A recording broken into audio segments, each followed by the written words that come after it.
فقد قال الصادق عليه السلام إن الله فرض الإيمان على جوارح ابن آدم وقسمه عليها وفرقه عليها صلوات۔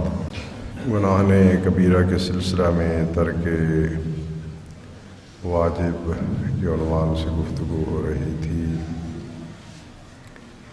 اس ضمن میں ایک نسبتاً طولانی حدیث مبارک جو حضرت امام صادق علیہ السلام سے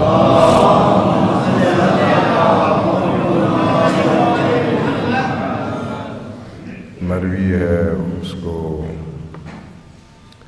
شروع کیا تھا شاید 2 جمعے اسی حدیث کے پڑھنے پہ گزر گئے ہیں، اور کوشش ہے کہ آج یہ حدیث مکمل ہو جائے۔ سماعت پر جو حق تعالیٰ کی طرف سے ایمان کے بعد لازم قرار دیا گیا ہے، وہ تھا کہ جو چیزیں حق تعالیٰ نے حرام قرار دی ہیں ان کو نہ سنیں، اپنی سماعت کو ان سے بچائیں۔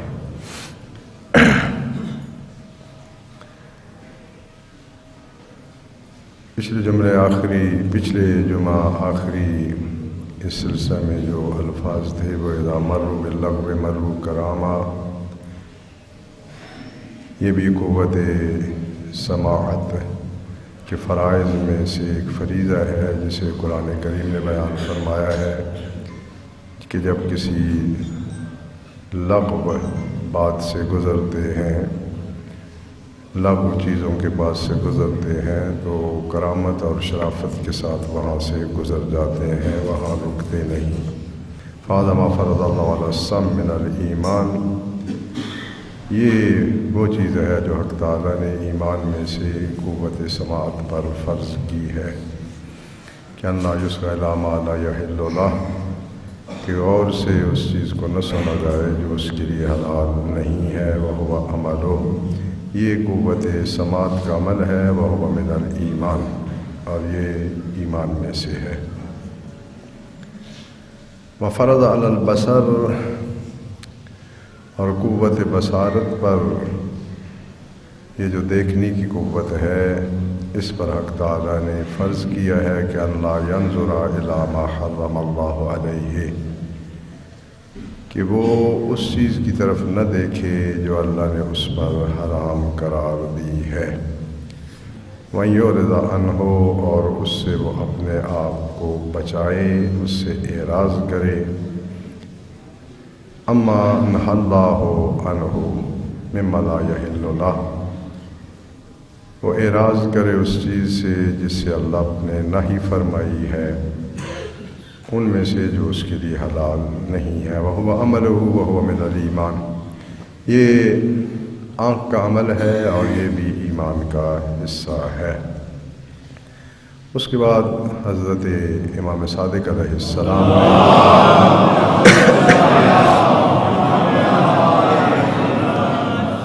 2-3 آیات مبارکہ تلاوت فرمائیں جو اسی فرض کو بیان کرتی ہیں۔ فقال تبارک و تعالی کل المؤمنین یغضوا من ابصارهم ویحفظوا فروجهم ان ينظروا الى عوراتهم وان ينظر المرء الى فرج اخیہ ویحفظ فرجه ان ينظر الیہ۔ خداوند متعال نے ارشاد فرمایا کہ مومنوں سے کہہ دو کہ وہ اپنی آنکھوں کو، نظروں کو نیچے رکھیں، غض بصر کریں اور اپنی شرمگاہوں کی حفاظت کریں اور دوسروں کی شرمگاہ دیکھنے سے اجتناب کریں۔ اور کوئی شخص اپنے بھائی کی شرمگاہ دیکھے، اس سے اجتناب کرے، اور اپنی شرمگاہ کی حفاظت کرے اس سے کہ اس کی طرف دیکھا جائے۔ یعنی اپنی شرمگاہ کو دوسروں کے دیکھنے سے بچانا ہے اور کسی کی شرمگاہ کو دیکھنے سے خود کو بچانا ہے۔ وقال کل المؤمنات یغضضن من ابصارهن ویحفظن فروجهن من ان تنظر احداهن الى فرج اختها وتحفظ فرجها من ان ينظر الیها۔ اور خداوند متعال نے ارشاد فرمایا کہ مومن خواتین سے کہہ دو کہ وہ اپنی آنکھوں کو، نگاہوں کو نیچے رکھیں اور اپنی شرمگاہوں کی حفاظت کریں، اس سے کہ ان میں سے کوئی اپنی بہن کی فرج کو دیکھے یا وہ اپنی فرج جو ہے وہ کسی کو دکھائے، اس سے اپنی نگاہوں کی اور اپنی فرج کی حفاظت کرے۔ وقال، اور اس کے بعد حضرت نے تمام اعضاء کے متعلق ایک قاعدہ جو قرآن کریم نے بیان فرمایا ہے اس آیہ مجیدہ کی تلاوت فرمائی۔ حضرت نے فرمایا کہ جو بھی قرآن کریم میں الفاظ استعمال ہوئے ہیں اس قسم کے کہ شرمگاہ کی حفاظت کریں، تو اس سے مراد جو ہے وہ شرمگاہ کو زنا سے اور بدکاری سے بچانا ہے۔ قال کل شیء فی القرآن من حفظ الفروج فہو من الزنا، وہ بدکاری سے شرمگاہ کو بچانا الا ہذہ الآیہ، مگر یہ آیت جو اوپر تلاوت کی گئی ہے فإنہا من النظر، یہ صرف دیکھنے سے تعلق رکھتی ہے، یعنی اپنی شرمگاہ کو بھی اور دوسروں کی شرمگاہ کو بھی دیکھنے سے بچایا جائے۔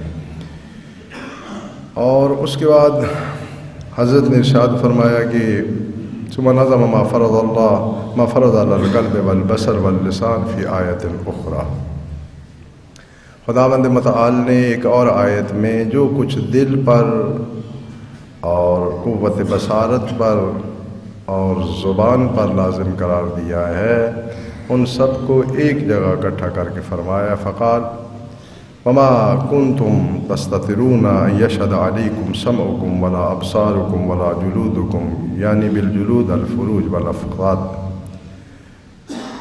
حق تعالیٰ نے اس آیہ مجیدہ میں ارشاد فرمایا کہ تم نہیں چھپاتے تھے اس خوف سے، اپنے کاموں کو نہیں چھپاتے تھے کہ تم پر تمہاری سماعت اور تمہاری بصارت اور تمہاری جلدیں تمہارے خلاف گواہی دیں، تمہیں یہ خوف نہیں ہوتا تھا لہذا اس لیے ایسے کام کرتے تھے، لیکن آج کے دن یہ اعضاء آپ کے خلاف گواہی دیں گے، یعنی بالجلود الفروج والافخاذ۔ حضرت نے فرمایا کہ یہاں جلود سے مراد شرمگاہیں ہیں اور رانے ہیں۔ وقال ولا تقف ما ليس لك به علم ان السمع والبصر والفؤاد كل اولئك كان عنه مسؤولا۔ یہ بڑی پرمعنی اور قابل غور اور یاد رکھنے والی آیت ہے کہ حضرت نے ارشاد فرمایا کہ اس کی پیروی نہ کریں جس کا آپ کو علم نہیں ہے۔ اور اس کے بعد آیہ مجیدہ کا اگلا حصہ ان السمع والبصر والفؤاد کل اولئک کان عنہ مسؤولا، سماعت، بصارت اور دل یہ سب کے سب پوچھے جائیں گے، یعنی انہوں نے کیا سنا ہے، دل نے کیا سوچا ہے، کیا فیصلہ کیا ہے اور آنکھوں نے کیا دیکھا ہے۔ کل اولئک کان عنہ مسؤولا، قیامت والے دن ان میں سے ہر ایک سے پرسش ہوگی، آزاد کچھ بھی نہیں ہے۔ اور فہذا ما فرض اللہ علی العین، یہ وہ چیز ہے عینین جو حق تعالی نے آنکھوں پر فرض کیا ہے، من غض البصر کہ وہ نگاہوں کو نیچے رکھے، وہ عملھا اور یہی غض بصر ان کا عمل ہے، وہ من الایمان، من الایمان یہ بھی ایمان کا حصہ ہے۔ وفرض علی الیدین اور ہاتھوں پر فرض قرار دیا ہے کہ یبتشا بہما الی ان لا یبتشا بہما الی ما حرم اللہ، یہ بڑی مشکل سی بات ہے اور ہم اسے کوئی اہمیت نہیں دیتے۔ فرمایا کہ خداوند متعال نے دونوں ہاتھوں پر فرض کیا ہے کہ وہ کبھی بھی اس چیز کی طرف دراز نہ ہوں، اس چیز کی طرف نہ پھیلیں، اس چیز کی طرف نہ بڑھیں کہ جس کو اللہ نے حرام قرار دیا ہے۔ اب ہمارے ہاں جو سب سے بڑا پرابلم ہے اور معاشرے میں شاید کہاں سے یہ بات آئی ہے مسلمانوں میں، اس کا تو مجھے کوئی اندازہ نہیں ہے، انسان صرف اپنی چیز میں تصرف کر سکتا ہے جو اس کی اپنی ملکیت ہے، دوسرے کے مال میں تصرف نہیں کر سکتا۔ دوسرے کے مال کو استعمال کرنا یا چیز کو استعمال کرنا، اس میں تصرف کرنا مالک کی اجازت پہ موقوف ہوتا ہے۔ اگر مالک اجازت نہ دے تو پھر اس کا تصرف کرنا یہ تصرف ظالمانہ ہوگا، یہ ظلم شمار ہوگا۔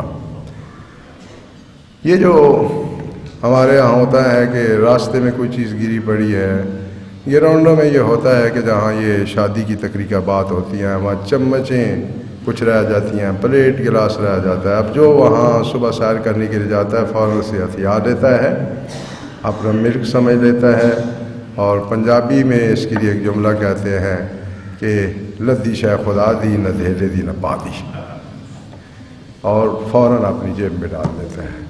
جو یہ کر رہا ہے نا، اسے سمجھے کہ اس اسلام کے ابتدائی ترین حکم کا بھی علم نہیں ہے۔ راستے میں پڑی ہوئی چیز میری ملکیت نہیں بنتی، وہ مالک کا ملک ہے، جس سے وہ گری ہے یا جس سے وہ رہ گئی ہے۔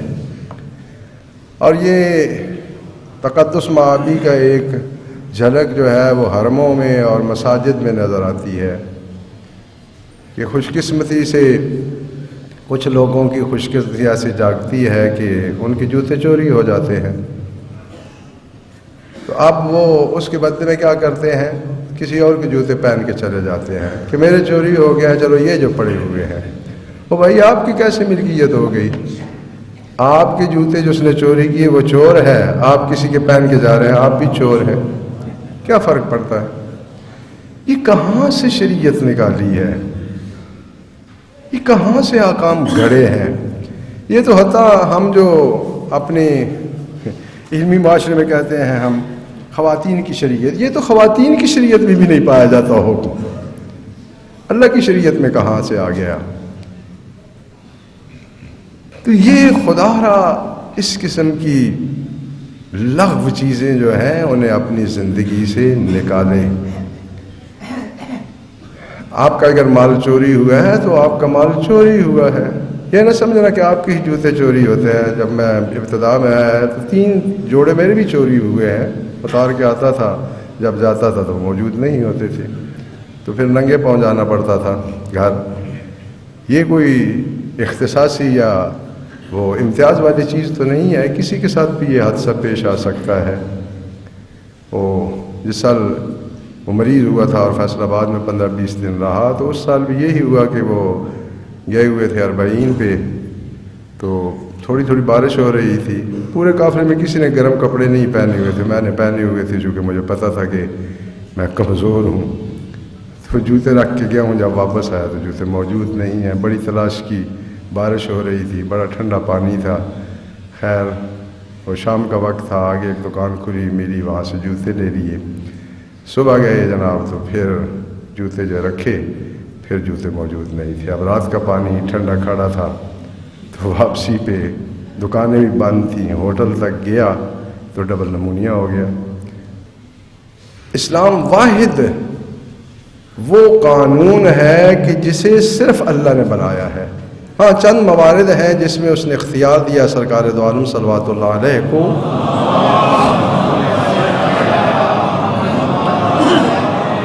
اور ائمہ اہل بیت علیہم السلام کو، وہ مخصوص موارد ہیں جن میں انہیں اختیار دیا گیا ہے کہ وہ حکم بنا سکتے ہیں اسلام کا۔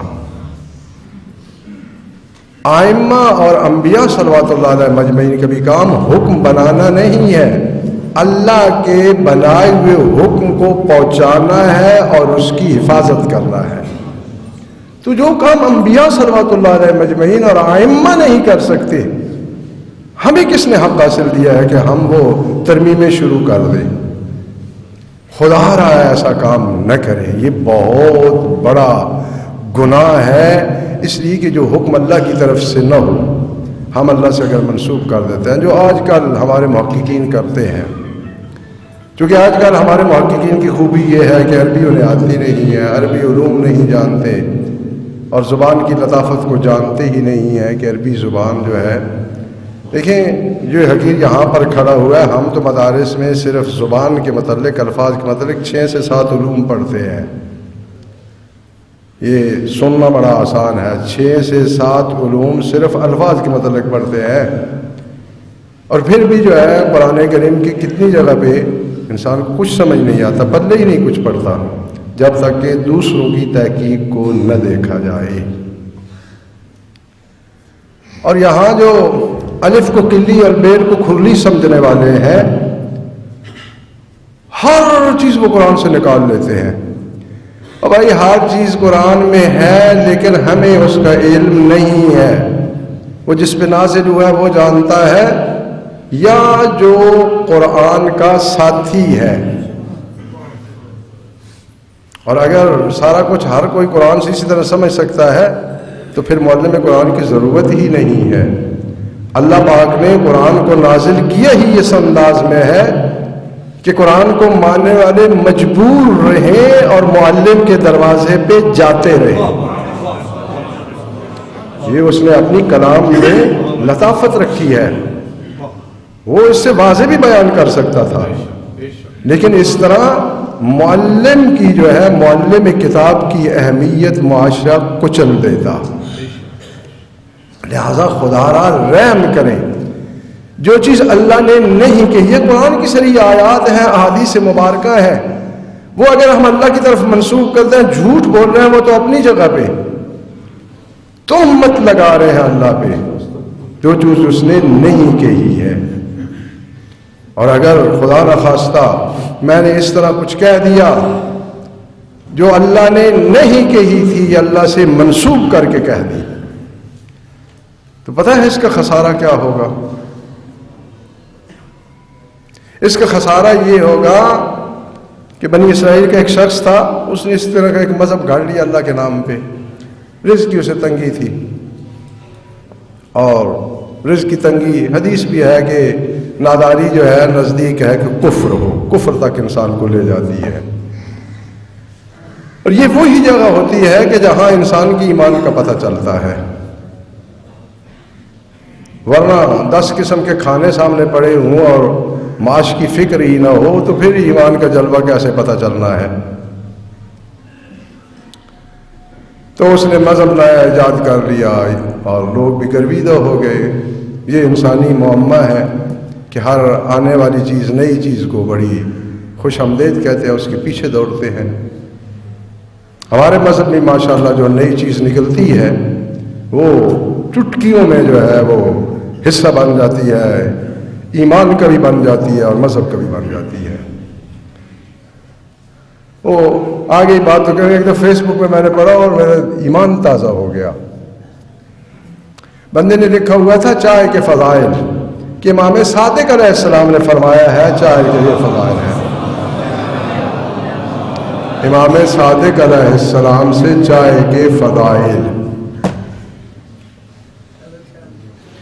یعنی بندہ جھوٹ بولنا، کہتے ہیں وہ جھوٹ بولنے والے کا حافظہ نہیں ہوتا۔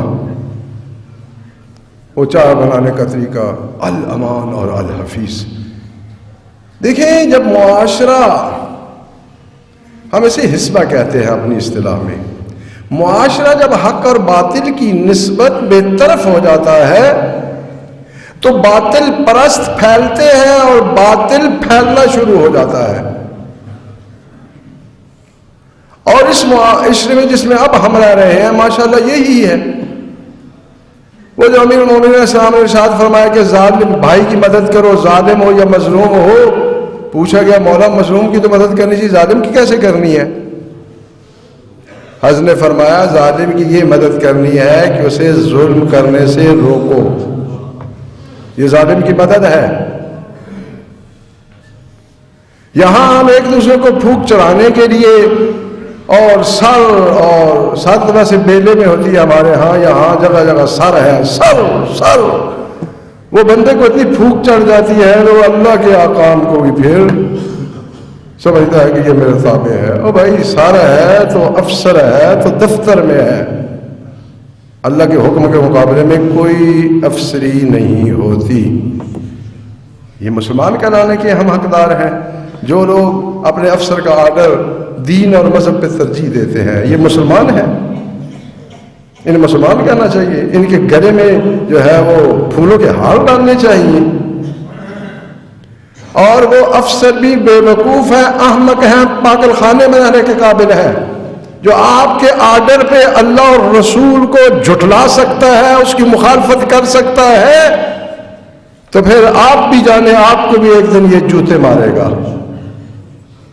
جو مذہب اور دین کو کراس کر جائے اپنے سے بڑے بندے کو خوش کرنے کے لیے، وہ اس ظرفیت میں نہیں ہے کہ اس پر اعتماد کیا جا سکے۔ جو بچی اپنے والدین کی عزت پامال کر کے اپنے یار کے ساتھ بھاگ جاتی ہے وہ احمق ہے یار جو اس پہ اعتماد کر رہا ہے۔ جو اپنے والدین کی عزت پامال کر سکتی ہے وہ یار دوست کی کیوں نہیں عزت پامال کر سکتی؟ لیکن ہم سمجھنے والے کب ہیں؟ خیر وہ اس نے آئین بنایا، ایک دن اسے یاد آ گیا کہ یار چلو دولت تو مل گئی ہے، قیامت کا دن آنا ہے، یہ بڑا مشکل کام ہو گیا تو اب کیا کروں؟ تو اس نے سوچا کہ توبہ کرتا ہوں، توبہ کر لی، لوگوں کو بلایا جو اس کی پیروکار تھی کہ جناب جو کچھ میں نے کہا ہے اس کا اللہ سے لینا دینا کچھ نہیں ہے، صرف میرا خود ساختہ مذہب ہے، لہٰذا میں تو وہی سابقہ مذہب پہ جا رہا ہوں، آپ بھی میرے کہنے سے اس مذہب پہ آئے تھے آپ بھی چھوڑ دیں۔ انہوں نے کہا پاگل ہو گیا ہے تو، اتنا حق مذہب ہے ہم تو نہیں چھوڑتے۔